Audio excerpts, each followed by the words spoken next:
Hello guys, नमस्कार. कसा वाटला हा हेल्दी आणि टेस्टी नाश्ता? चला आता रेसिपी बघूया.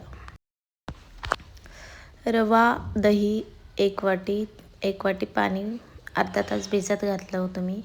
मिक्सरला काढायचं, बारीक करून घ्यायचं. त्याच्यात मीठ टाकून हलवायचं छान. आता मी सारण तयार करते. लसूण, मिरची, पनीर छान तेलामध्ये फ्राय करायचं. त्यात उकडलेलं वाटाणा टाकायचा, नंतर बटाटा टाकायचा, चिली फ्लेक्स, ऑर्गॅनो, हळद, चटणी आणि मीठ असं थोडंसं टाकून छान हलवून घ्यायचं. आपलं सारण तयार आहे. आता आपण डोसे तयार करून घेऊ.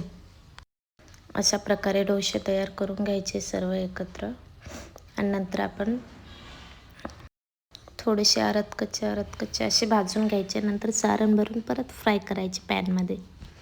तेल टाकून फ्राय करून घ्यायचे छान लालसर होईपर्यंत. अशा प्रकारे बंद करणे. नंतर भाजल्याच्या नंतर बंद होतं तो. हे बघा, सर्व आता बंद करून ठेवून दिले. आता फ्राय करू आपण तेल टाकून. कशी वाटली रेसिपी तुम्हाला नक्की कमेंट करून सांगा आणि लाईक, शेअर, कमेंट, सबस्क्राईब